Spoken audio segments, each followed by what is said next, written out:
Now we got to know that the army has been given an award of commendation for their role in the elections, which they describe as commendable. Like who is giving them an award? The International Human Rights Commission based in Geneva.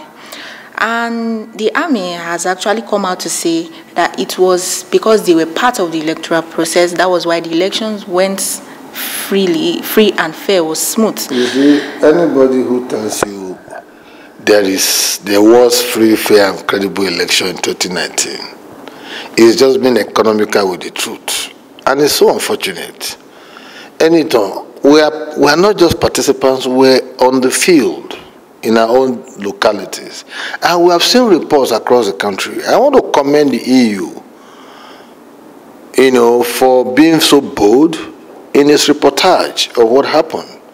Even the one I was reading yesterday, they said that the military prevented them from going to observe the elections in Rivers State. That's the kind of report I want to see, not reports that are doctored and are being patronized, by people you threatened with body bags. So what do you expect? You threatened these people that you are going to kill them and put them in body bags to their country. You said Nigeria was a sovereign country. Nigeria is this, Nigeria is that. All of a sudden after election, you are running to this same international organization to give validity to the election that has been adjudged as terribly falling short of the conditionalities of credible elections. The army has no role at all to play in an election process. No role at all defined for it in the Constitution of Nigeria. And under a democracy, it is called constitutional democracy because there are rules and regulations that guide it. And we are saying that in our Constitution, the role of the army is very clearly spelled out. They have no role at all.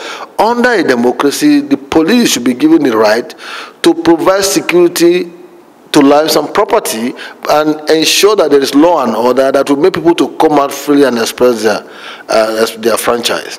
But when the army is now saying they are getting international recognition and all of that, I don't know where that is coming from, whether it's on account of what happened in Rivers and some other places where over 60 people have been killed in these elections. Are we in a war situation? Because we don't value life. So we see these figures and we treat them so flippantly. In other democracies, in other civilized countries that actually have a national vision and there's unanimity of purpose, they will sit back and look at what could have caused this death. How can you? India has 611 million voters, and the figure is increasing. And you know why? What they did when they were going into reforms? They decided because in India you can conduct election for like 2 weeks. Because of the distance from one location to the other. Some people, materials are given out 2 weeks before election. And when they are travel distances, they have accidents, the material will not get to the destination, all of that. So they decide to carry out a reform. And part of their reform is this automated PVC voter card system. That is where the INEC of Nigeria decided to copy India. That's the truth. They came here and share in their technology with us. Now we have introduced PVC, we are introducing card reader, but in the final analysis, your card readers hardly work. And the man who provided your card readers is a registered member of a party that has not contested to be has become a senator-elect. What gives you the impression that he didn't program his own card reader that will return him as a senator-elect? So what are we talking about? Partisanship. Somebody who is a member of a party. Partisanship. The president of the Court of Appeal, the husband, has just won as a senator. And we are saying that some of these things, she needs to take a recuse so that she doesn't, her political interest of her husband will not infringe on his own willingness or his own discretionary powers to take decisions when it has to do with election issues. There are so many issues, so many contradictions in the country, and we are just rotating on the same axis, and people will think we want to move forward. It's going to be difficult.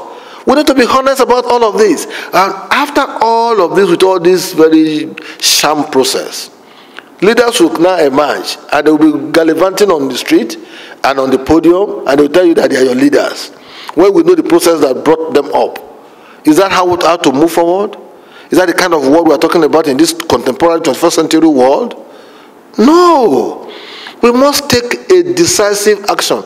Any nation desires for itself how it wants to be governed, the processes that will lead to that governance, and what the expectations of the people should be.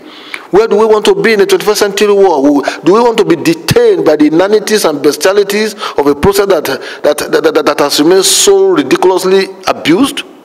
Or do we want to take certain decisions where people can resign and say, no, we don't want this kind of scenario, we are tired, this is a dishonest process?